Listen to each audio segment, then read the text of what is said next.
Bismillahirrahmanirrahim. Assalamualaikum warahmatullahi wabarakatuh. Hai teman-teman semuanya, selamat bergabung kembali di YouTube channel Nurul Aji Maritongan.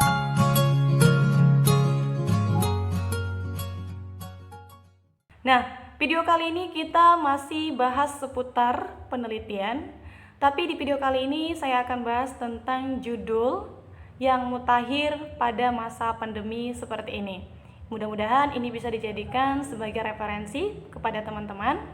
Namun sebelum saya masuk kepada pembahasan, saya ingin menyapa teman-teman dulu, teman-teman mahasiswa dari Karimun, Batam, Kepulauan Riau, kemudian Jambi, teman-teman mahasiswa di Medan, Sumatera Utara, Sulawesi, Kalimantan, dan Papua yang tidak bisa saya sebutkan satu persatu.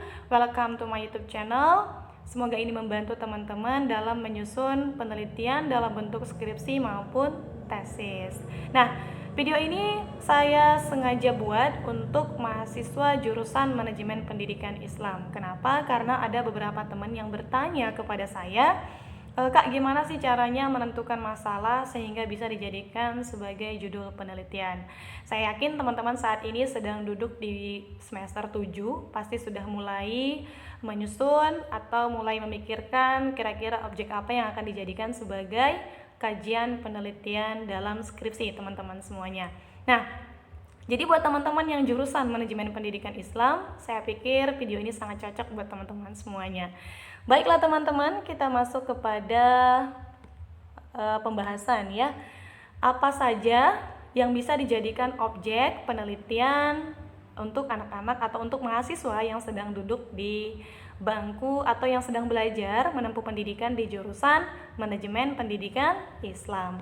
Oke, yang pertama adalah konsep Manajemen Pendidikan Islam itu sendiri. Jadi ketika kalian teman-teman ingin meneliti tentang konsep manajemen pendidikan Islam, baik studi tafsir Al-Quran atau studi dari beberapa referensi lainnya dalam hal pustaka, dalam bentuk pustaka, maka untuk membahas konsep manajemen pendidikan Islam, teman-teman menggunakan pendekatan penelitian studi pustaka. Misalnya adalah teman-teman ingin membahas tentang konsep manajemen pendidikan Islam dalam surah Sajadah misalnya. Atau teman-teman ingin membahas tentang konsep organisasi pada surah Shaf ayat Al-Quran, surah Shaf ayat 4 misalnya. Nah, ini tentunya teman-teman akan mengkaji konsep itu sendiri berdasarkan referensi-referensi yang berasal dari buku-buku atau Al-Quran atau referensi dalam bentuk tulisan. Nah, kemudian yang kedua adalah praktek manajemen pendidikan Islam. Jadi, praktek manajemen pendidikan ini dilaksanakan di lembaga-lembaga pendidikan yang dimulai dari lembaga pendidikan dasar sampai lembaga pendidikan tinggi, baik berbentuk formal maupun bentuk lembaga pendidikan informal, ya teman-teman. Nah, berbicara praktek manajemen pendidikan Islam, ada banyak sekali praktek yang terjadi di sekolah atau di lembaga pendidikan, dimulai dari manajemen pembelajaran, kemudian manajemen kelas, manajemen kurikulum, manajemen sarana prasarana, manajemen peserta didik, manajemen perpustakaan, dan manajemen pembiayaan. Nah, ini bisa dijadikan sebagai objek penelitian. Misalnya jika teman-teman menemukan adanya kesenjangan antara yang ideal dengan kenyataan dalam hal manajemen pembelajaran, maka manajemen pembelajaran bisa dijadikan sebagai objek penelitian. Nah, kemudian selain praktek manajemen pendidikan juga ada kepala sekolah. Jadi, kepala sekolah ini tentunya terkait dengan perilaku, kemudian karakteristik, kemudian tipe kepemimpinannya, gaya kepemimpinan kepala sekolah, lalu bagaimana komunikasi seorang kepala sekolah, bagaimana dengan kinerjanya, bagaimana beliau mengambil keputusan, bagaimana seorang kepala sekolah memberikan arahan kepada bawahannya atau memutuskan atau membuat kebijakan. Nah, ini bisa dijadikan sebagai objek penelitian.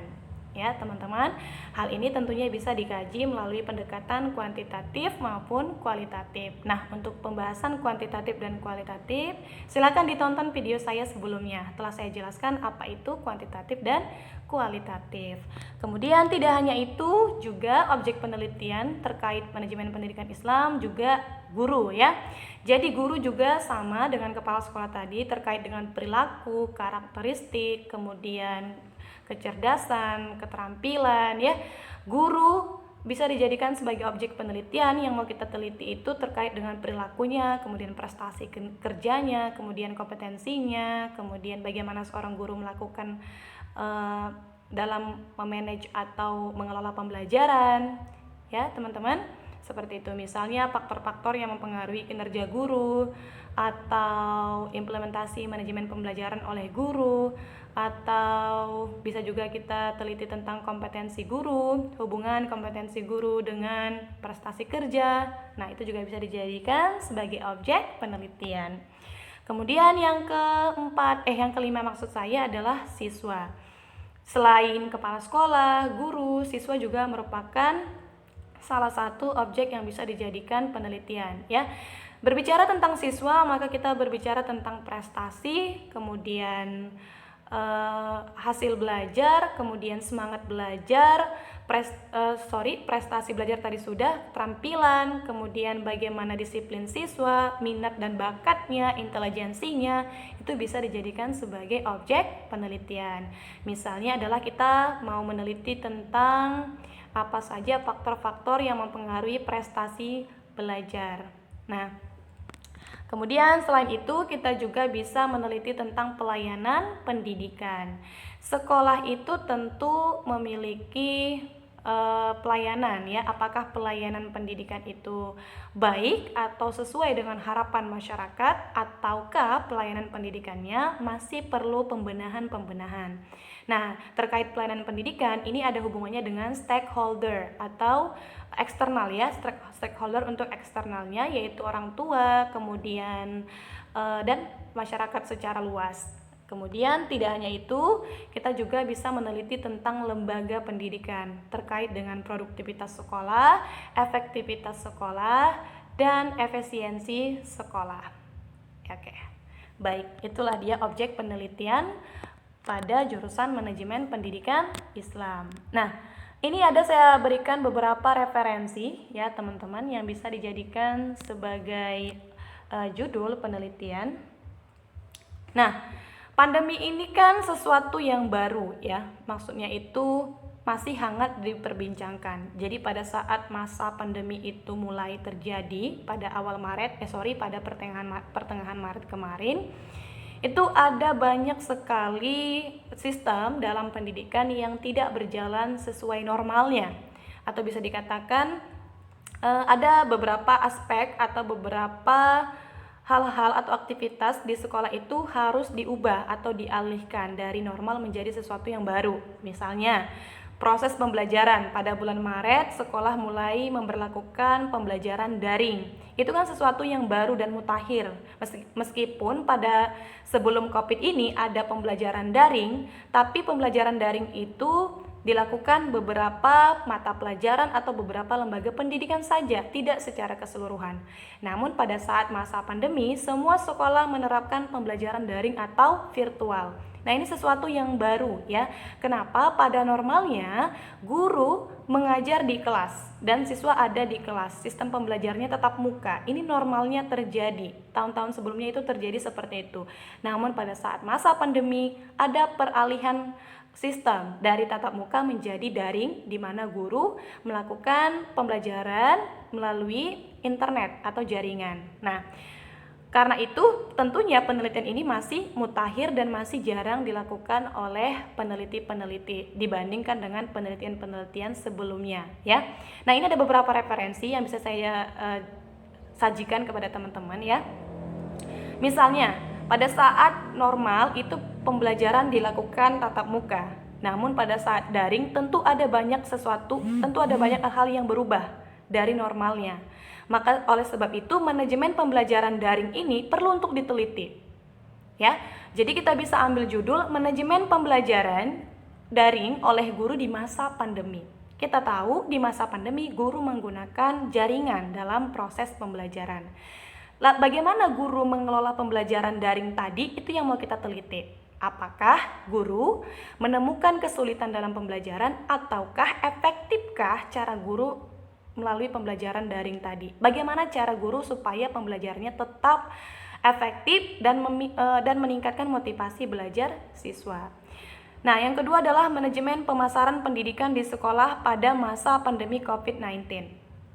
Jadi, pada masa COVID-19 itu, ketika Maret ya, kemudian itu semester berakhir pada bulan Juli ya. Sepanjang Maret dan Juli tentunya itu ada rentang waktu di mana biasanya sekolah memasarkan sekolah, atau bisa dikatakan sekolah mulai penerimaan siswa baru. Tetapi pada masa pandemi, banyak sekali aktivitas yang dilakukan pada normalnya tidak dilakukan pada masa pandemi. Misalnya door to door ya, untuk memasarkan lembaga pendidikan masing-masing.